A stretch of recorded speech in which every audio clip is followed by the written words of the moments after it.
work in his first term. Kim Jong-un picked his pocket in his first term. Kim Jong-un got something that's worth something in world policy. He got a state visit. He got several of them, not a state visit. He got a personal one-on-one visit with the U.S. president, right? Nothing no North Korean leader had ever gotten anything like that before. And what did he give up in order to get that? What concessions did he make in order to get that one-on-one meeting with the U.S. president? Zero. Absolutely nothing. He didn't compromise on his nuclear program, didn't compromise on his attitudes towards South Korea, didn't do any of those things. He got the meeting and walked away, right? And so Trump, having gotten his pocket picked by Kim the first time around, now wants to go back and do this again. I can't put a rational explanation behind it. Why do you think we're at war with Iran? I mean, they're the reasons, there are many layers and levels on which we could say true things, but what's 大家好，这里是华人视角频道。刚才这段访谈已经把特朗普在朝鲜问题上的尴尬摊在了台面上。第一次会面，金正恩拿到了美国总统的特殊礼遇，却没有在核武计划和对韩立场上做出任何让步。说的直白一点，特朗普以为自己靠个人魅力就能谈成交易，结果对方拿完好处转身就走。如今吃过一次亏，居然还想再来一遍，这种自信实在让人难以理解。更讽刺的是，他总把自己包装成终结战争、缔造和平的高手，可从乌克兰到伊朗，现实却一次次证明，战争远没有想象中便宜，也绝不是一句我能解决就能收场。接下来的正片，我们将继续追问美国为何屡屡误判中国崛起，大国竞争、军事扩张与全球化退潮会把世界带向怎样的三级格局？从中东战争、乌克兰困局到核扩散风险和美国民主内部的裂痕，这场访谈还会探到一个更危险的问题：当决策者犯错却无人问责，整个世界究竟要为他们的傲慢付出多大代价？If you don't mind, because I'm confused. Sure. Yeah, I don't get it at all. I mean, South Korea is, first of all, been a very stalwart ally for the United States for a long time. 75 years. And moreover, South Korea is a great success story when you think about it from broader American interests. This is a country that when we allied with them initially, it was a military dictatorship under Syngman Rhee, and not a very nice military dictatorship. But for strategic reasons, we backed them in the Korean War and subsequently. And then over time, South Korea becomes a quite successful democracy. And it does this, by the way, not because we send the 82nd Airborne to do a regime change, but because the South Koreans, as they developed economically, decided they wanted to become democratic. They were also, many of them had been to the United States, they'd studied here, they liked what they saw, etc. And so South Korea, on its own initiative, becomes a democracy with some encouragement from the United States, but not with us telling them what to do or anything like that. So it's a great success story for the United States. And now to suddenly say, well, I've got a great relationship with Kim Jong-un, a truly odious dictator, and that's the reason why I want to suspend military exercises with South Korea. This is nuts. What is it, though? What's driving this? Partly, I think it's a perennial Trump tendency to want to distract people from whatever the problem is that he's caused. And he's a genius at this, at always changing the subject, getting us talking about something else instead of whatever's going wrong. I think he still wants to go down in history, being remembered as some kind of peacemaker, and he still believes maybe he can pull off some miracle with North Korea, alter that relationship. I think that's fanciful.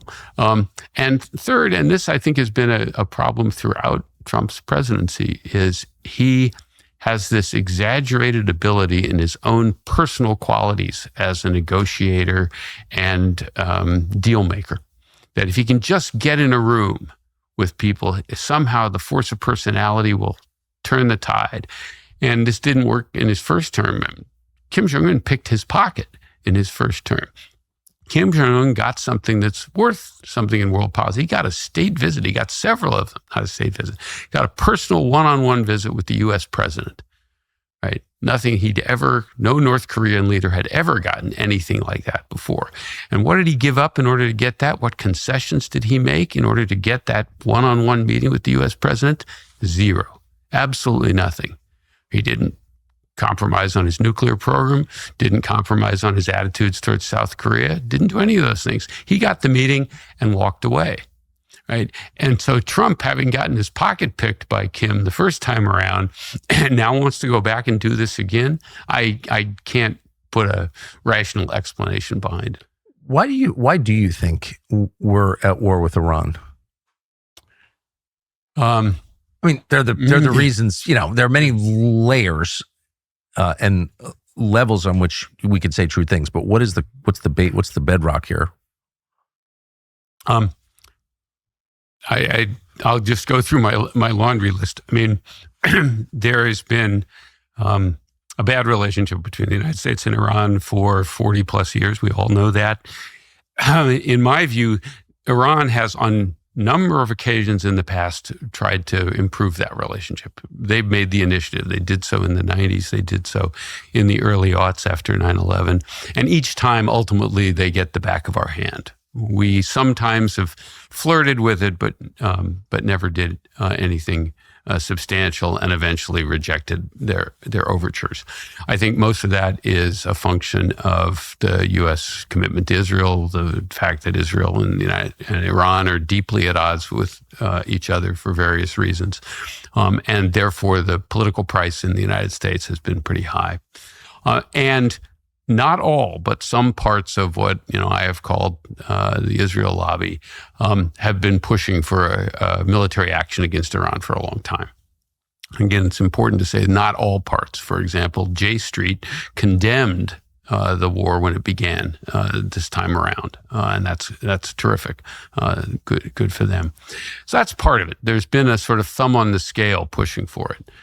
Now, why are we at war with Iran now? It's not because Iran was about to get a nuclear weapon. It's not because Iran was suddenly about to launch some military operation that was a great danger. The proximate cause, I think, was, first of all, Benjamin Netanyahu's visit to the White House, which he came and gave this elaborate briefing about how Iran was teetering on the edge, and sort of all it would take would be a sharp rap. The regime would collapse, and we'd have a new day, new opportunities to have a different relationship with Iran, get rid of whatever's left of its nuclear program, et cetera.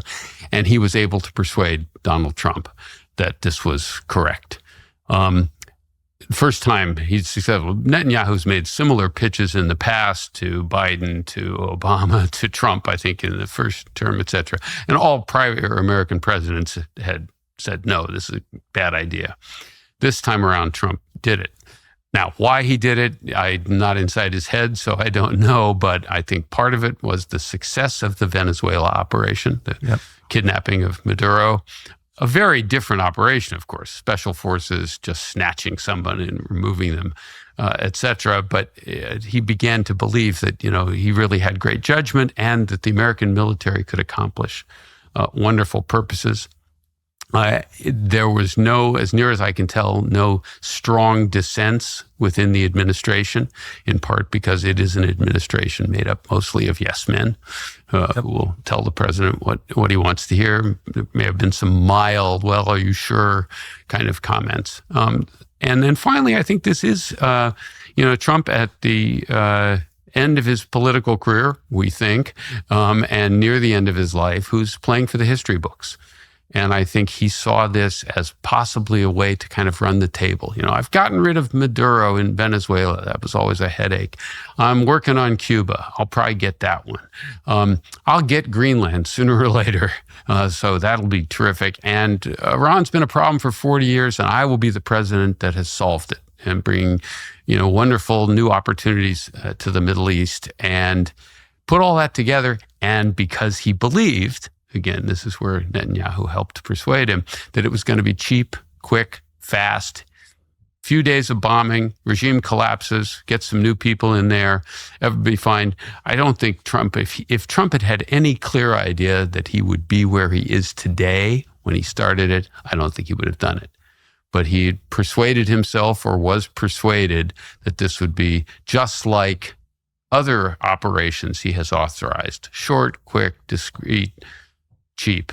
And he turned out to be badly wrong. Yeah, I don't know the answer. I think that Trump understood fully well the consequences, but whatever the cause. I'm sorry, you think he understood the... I know he did. He understood the consequences. Yeah, of course. The potential consequences, sure he did. Yeah, no, he was told, and he agreed that those were real risks. And the risks so far outweighed the potential upside that it does make you wonder, but I don't have the answer. But we do know it wasn't just Trump. There have been no anti-war protests. Mm-hmm. So what does that tell you? It tells you that Trump's organized opponents aren't, they don't like the way it's going. Nobody does, but they were not against regime change in Iran. So why is everybody in the political establishment Chuck Schumer's for it? Like, he may have done it better than Trump or whatever, but conceptually they're on the same page. Why? Yeah, you want to be clear here. Not everybody in the political establishment. And I think for Democrats, puts Democrats in an interesting position. A number of them have been, of course, outspoken, saying this is a crazy idea, condemning the president, et cetera. I'm not inside their heads, whether they would love the war to be over, because that would be good. I think, that's where Bernie Sanders is. If you gave Bernie Sanders a button and said, you can press this button and the war would stop tomorrow, he would press it immediately. I think there are plenty of Democrats and a few Republicans who would do that now. But there may be a few Democrats who also say, well, if this sort of drags on into the fall, that looks good for us. So there may be some ambivalence, and you want to criticize the president, but why there haven't been protests? I think this gets back at something that's been true now for a long time. I think relying on the all-volunteer force has made it easier for presidents to get us into military operations, because everyone is doing it volunteered for service. No one's being drafted. No one's being hauled out of it. And you got in the forever wars in Iraq and Afghanistan, you did start to get pushback from military families, particularly people in the reserves, who really didn't expect to suddenly be doing repeated deployments overseas as well. 这场对谈最后留下的并不是某一场战争会在什么时候结束，也不是哪一个政治人物能够用一句口号解决所有问题，而是一幅更加复杂也更加令人不安的世界图景。战争可能暂时停火，但猜疑不会立刻消失，协议可以签署，但信任一旦被摧毁，就很难在短时间内重新建立。真正危险的往往不是战场上的某一次交火，而是大国之间长期累积的敌意、误判以及对武力越来越低的使用门槛。从俄乌战争到美国与伊朗的冲突，我们看到一个共同规律：当一方把战争看成可以选择的政策工具，另一方却把它看成关系生死存亡的最后斗争，双方对代价的承受能力就会完全不同。对于美国而言，很多战争并不直接关系国家存亡，但对于被攻击的一方来说，战争可能意味着政权是否能够继续存在，国家是否还能保住主权。正因为如此，弱势一方有时反而更愿意承担风险，也更可能采取超出预期的反击手段。这也解释了为什么所谓迅速、低成本、短时间解决问题的承诺往往经不起现实检验。推翻一个政府或许只需要几轮轰炸，但要建立新的秩序却需要面对社会结构、民族认同、地区力量和安全保障等一系列问题。军事行动可以摧毁目标，却不能自动制造和平，更不能指望依靠个人魅力、临时谈判或者几句公开声明就让彼此分歧巨大的各方真正接受一份能够长期维持的协议。对谈中反复提到的另一个核心问题是，国际规则正在被削弱。过去各国领导人之间至少还存在一些不应越过的界限，例如尽量避免暗杀对方领导人，避免把政治冲突直接转化为个人消灭。因为所有国家都明白，一旦这种规则彻底崩溃，任何领导人都可能成为下一个目标。外交谈判也会失去最低限度的安全感。当各国都认为对方随时可能翻脸，所谓和平协议就可能只是一段重新备战的间歇。规则当然不是万能的，国际法也不可能阻止所有冲突，但规则的价值恰恰在于它为各方保留了退路，让敌人之间仍然能够沟通，让失败者不必担心一旦让步就会遭到彻底清算。一个没有规则约束的世界看似更强硬，实际上更容易陷入报复、升级和误判。今天有人用暗杀、制裁、金融体系、能源通道和科技依赖作为武器，明天其他国家就会学习同样的做法。最终，每一个国家都会变得更加紧张，也更加不安全。经济全球化同样没有承诺中的那么简单。贸易往来确实可能降低冲突概率，但它不是和平的保证。更准确地说，往往是稳定的政治环境创造了相互依赖，而不是相互依赖自动带来稳定。一旦投资者开始担心战争、制裁和资产没收，资本就会撤回，供应链就会重组，贸易也会从全球布局转向区域化和有岸化。未来的世界或许不会完全回到封闭的自给自足，但经济关系将越来越带有安全考量。依赖本身也可能被当成施压工具。中国崛起带来的变化，也提醒人们必须放弃单极世界的想象。一个拥有巨大人口、庞大经济体量和不断提升军事实力的国家，不可能永远被安排在别人设计的秩序之中。站在中国的角度，他当然希望周边环境安全，希望美国减少在亚洲的军事存在，也希望邻国在处理对华关系时更加谨慎。站在美国的角度，却不可能轻易接受亚洲出现一个完全由中国主导的势力范围。这种结构性矛盾不是换一位总统、签一份协议就能消失的，而是未来国际政治最重要的长期课题之一。但真正值得警惕的是，美国本来希望把战略重心转向亚洲，却一次又一次被中东和其他地区的危机拖回原地。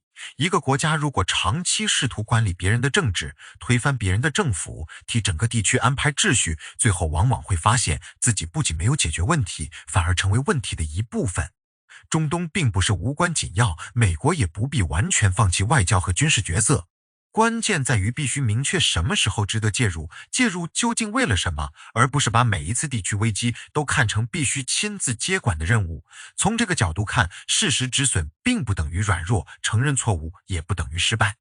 历史上很多国家真正受到伤害的，并不是退出一场错误战争本身，而是为了维护面子和所谓信誉，不断追加投入，最后让原本可以控制的损失变成无法收拾的灾难。能够承认判断失误，说明哪里错了，承担必要代价，并从错误中调整政策，反而可能重新获得一部分信任。政治人物最需要的不是永远把失败包装成胜利，而是知道什么时候应该停止继续犯错。这就回到了民主制度和政治问责的问题。民众一次又一次在选举中表达，希望政府把更多精力放在国内，减少海外战争和无休止的干预。可政策却经常沿着另一条道路前进，国防预算、军工利益、金猪网络、媒体生态和党派竞争共同构成了一套复杂的推动机制。普通人未必每天关注外交政策，但战争的账单最终会通过税收、物价、就业、债务和社会撕裂回到每一个人的生活中。更危险的是，一个社会如果不能让负责错误决策的人承担后果，就会不断重复同样的错误。真正的问责不是因为一个人一次判断失误就永远把他排除在公共事务之外，而是要看他是否愿意承认错误，是否能够解释自己当初遗漏了什么，是否从失败中学到了教训。如果一个人反复提出从未奏效的主张，却始终拒绝承认问题，那么他就不应该一次又一次回到同样的位置。公共政策可以允许犯错，但不能奖励不负责任，也不能让吹哨者和提出异议的人反而付出最大代价。如今，社交媒体让信息传播更快，也让情绪扩散更容易。它扩大了表达空间，却未必扩大了理性讨论。一个社会如果只奖励最会吸引注意力的人，只让最激烈、最愤怒、最善于制造对立的声音占据中心，那么真正谨慎、愿意承认不确定性的人就会越来越不敢说话。长此以往，公共讨论会变得更加喧闹，却更加缺乏判断力。所以这期内容最重要的启示，也许不是让我们相信某一种简单答案，而是提醒我们重新思考几个基本问题：什么才是真正的国家安全？什么才是值得捍卫的核心利益？战争的代价究竟由谁承担？谁应该为错误负责？当民意、制度和政策长期背离时，我们又该如何让权力重新接受约束？世界不会因为战争结束就自动变得和平，也不会因为贸易继续存在就自然走向合作。未来可能是一个多极竞争更加激烈、规则更加脆弱、经济联系更加谨慎的时代。但局势越危险，越需要保持清醒；风险越高，越不能把冲动当勇气，把升级当实力，把拒绝认错当成领导力。真正成熟的政治不是永远证明自己没有错，而是在发现错误之后，仍然有能力停下来，承认现实，保护普通人，并为下一步留下和平的空间。也欢迎大家在评论区分享你的看法，关注这场冲突将如何收场，以及你认为大国竞争、民主问责和国际规则未来会走向哪里。感谢收看本期内容，欢迎点赞订阅，获取更多精彩视频。